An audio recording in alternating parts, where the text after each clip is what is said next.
पाणी कोणतं कॉर्पोरेशनचं की बोरिंगचं? कॉर्पोरेशन. बोरिंगचं चांगलं पाणी येतं.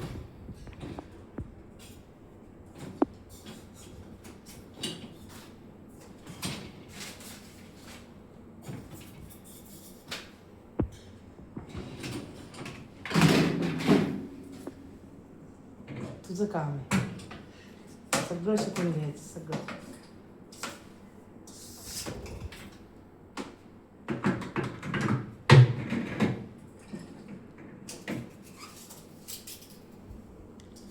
सांगू तुम्हाला हां तिला पण तिचं काम. पाणी कोणतं कॉर्पोरेशनचं आहे ना.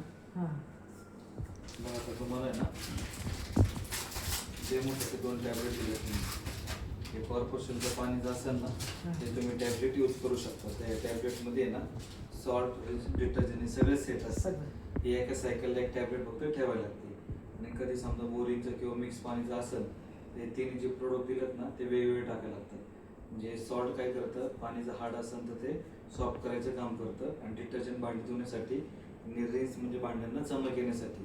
जर कधी बोरिंगचं वगैरे पाणी आलं तर त्याला कॉम्बो पॅक म्हणतात. त्याच्यामध्ये प्रत्येक आहे ना हे प्रोडक्ट वेगवेगळे असतात. तर ते 1 किलो सॉल्ट आहे ना बघा हे ओपन करायचं आणि याच्यामध्ये पूर्ण 1 किलो सॉल्ट भरून ठेवायचं.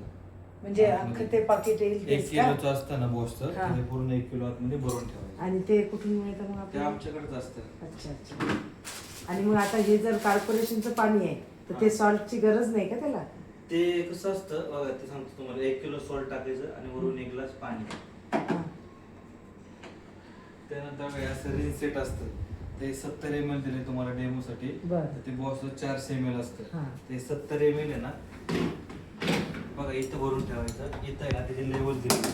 इथं मॅक्स लिहिले बघा. इथं मॅक्स पर्यंत आहे ना हे भरून ठेवायचं पूर्ण. हा हे रिन्स आणि सॉल्ट हे दोन्ही एकदा टाकसान ना ते तुम्हाला कमी कमी 1 ते 1.5 महिने जातात. ज्यावेळेस संपतं त्यावेळेस तुम्हाला पुढे इंडिकेटर तर संपलंय म्हणून दिसतंय. त्यानंतर परत भरून ठेवायचं. आणि प्रत्येक सायकलला भांडे धुण्यासाठी तुम्हाला इथं डिटर्जंट पावडर येते त्या कॉम्बो सोबत नाही का. फुल भांडे असेल तर 25 पर्यंत, कमी असेल तर 15 पर्यंत. इथं लेवल दिली बघा 25-15. म्हणजे ते कशाचं आहे? ते भांडे धुण्यासाठी पावडर डेली टाकायला लागतं. अच्छा. ते डेली टाकायला लागतं. म्हणजे मोठं भांडे असले भरपूर असं काय नाही, डेली बी वापरू शकता तुम्ही. हा ते फुल भांडे असेल तर 25, कमी असेल तर 15 पर्यंत पावडर टाकून द्यायची आणि लावताना फक्त असं लावून द्यायची.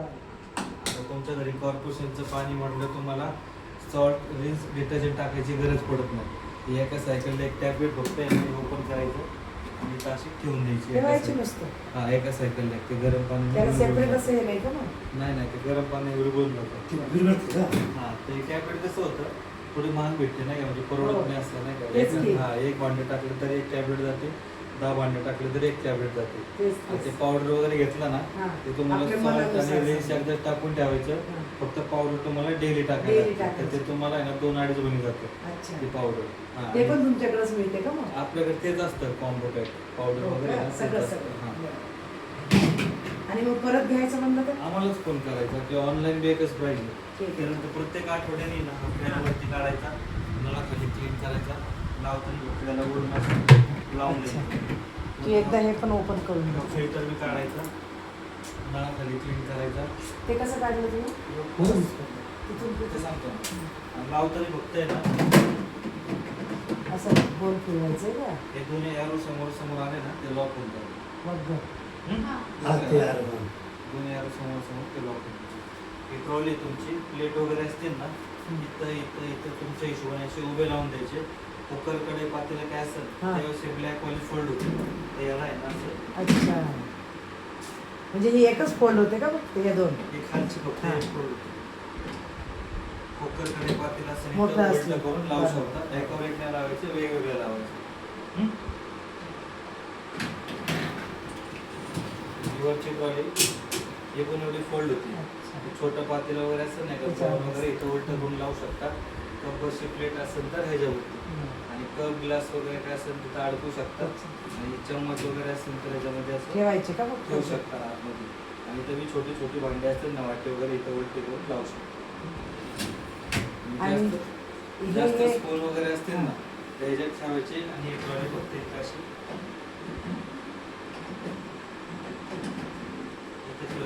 ठेवून ते फॅनला लागणार नाही का तेवढं नाही ना. नाही ना.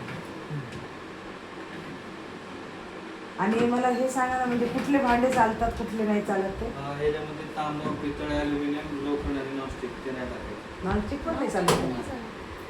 त्याच्यामध्ये होतं स्टील, काच, प्लास्टिक, मायक्रोवेव्ह जे भांडे वगैरे असतील ते चालतं. ते आतलं कळलं ना तुम्हाला? हो. नंतर बघा हे बटनाचं सांगा. एकदा तिला ते खोलून बघू दे तुमच्या समोर. हां. हां, म्हणजे ते पावडर वगैरे टाकायचं ते बघू दे. असं करायचं. ते जोरात ओपनच आहे ना. हां ते जोरात करा. हां आणि ओपन करताना ते ब्लॅक वाले प्रेस करायचं. ते रील्ससाठी ते उचल. हां हां वरती कर, वरती वरती उचला असं. त्याला हवंच करायचं. त्याला असं केलं, हां, remote सारखं आपण. याच्यात काय टाकायचं बघ? Ring set liquid. ते बंद कर.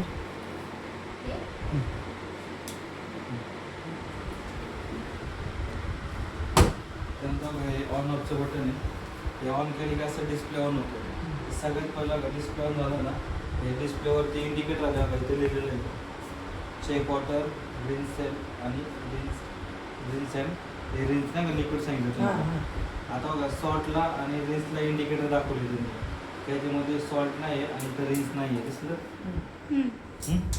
हे दोन इंडिकेटर आले, सॉल्टला बरं, इंडिकेटर, दिसलं का रे?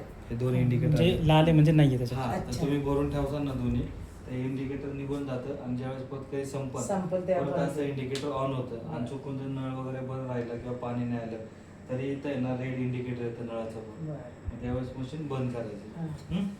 त्यानंतर आता कंपनीने बघा पहिलं कढईवरती सेट केलेलं आहे. पण तुम्हाला पाहिजे त्याला तुम्ही असं घेऊन डायरेक्ट स्टार्ट करू शकता. हां. आता सगळ्यात पहिले दिली एक कढई, तर कढईमध्ये काय होतं 70 डिग्री गरम पाणी येतं. ह्याच्यामध्ये काच आणि प्लॅस्टिक ही भांडी टाकायची नाही. नाही. फक्त आहे ना कुकर, पातेलं जी मोठी भांडी असते ना जास्त घाणवाली तेच फक्त कढईमध्ये टाकून द्यायची. याचा टाईम आहे 1 तास 35 मिनटं आणि इथं स्टार्टचं बटन. त्यानंतर 2 नंबरला एक्सप्रेस, ही एक कमी वेळाची सायकल आहे. ह्याच्यामध्ये तुम्ही टाकू शकता, पण ह्याच्यामध्ये काय होतं थोडं लाईटीचं आणि पाण्याचं कंझम्पशन जास्त घेतं. कमी टाईम आहे त्यासाठी. तर डेली तुम्ही एक्सप्रेसला घेऊन पण डायरेक्ट स्टार्ट करू शकता. त्यानंतर 3 नंबरला ऑटोमध्ये काय होतं 45 डिग्री ते 65 डिग्रीमध्ये गरम पाणी येतं. जसे आतमध्ये घाण भांडी टाकसाल ना तसं त्या हिशोबाने पाण्याचं टेम्परेचर ते स्वतःहून सेट करतं. तर डेली तुम्ही ऑटोला घेऊन पण डायरेक्ट स्टार्ट करू शकता. त्याचा टाईम पण इथं सेट आहे. त्यानंतर इको, त्याच्यामध्ये लाईटीचं आणि पाण्याचं कंझम्पशन कमी होतं. तर डेली तुम्ही सगळे मिक्स भांडी टाकून इकोला घेऊन डायरेक्ट स्टार्ट करू शकता. त्यानंतर क्विक, नाश्त्याची भांडी असतील किंवा जास्त तेलकट वगैरे नसतील ना जास्त घाण, तर क्विकला लावून तुम्ही स्टार्ट करू शकता. त्यानंतर प्री रिन्स 15 मिनिटं, चांगली भांडी फक्त पाण्यातून फक्त काढायची विसरून. असतील. हा त्याच्यामध्ये टॅबलेट पावडर वगैरे काहीच घेत नाही. बरं. फक्त थंड पाणी येतं आणि त्यातून ते तुम्हाला रिन्स करून देतात. पण म्हणजे आता आपल्याला सगळेच भांडे एकत्र टाकायचे असले तर कुठलं चालू करायचं? ऑटो घ्यायचं किंवा ऑटो. इको दोघांपैकी म्हणजे प्लास्टिक म्हणा, सगळं, कप, सगळं. हे सगळं आलं ना मग. कुकर, कढई. त्यानंतर बघा, इकडे मी 3 ऑप्शन दिलेत. समजा आता इकोला घेतलं, तुम्हाला वाटलं टाइम कमी आहे आणि भांडी जास्त घाण आहेत, मिक्स झाले हा सगळे. तर त्याला काय करायचं, स्टार्ट करायच्या आधी इकडे 3 जे ऑप्शन दिलेत ना त्याला ऍड केले की तुमचा टाइम बघा किती झाला, 3 तास 30 मिनिटं आणि मग स्टार्ट करू शकता. अच्छा. त्यानंतर आहे ना हाफ लोड, म्हणजे फक्त खालच्या ट्रॉलीत भांडी असतील ना, खालच्या ट्रॉलीत हाफ लोड गेलं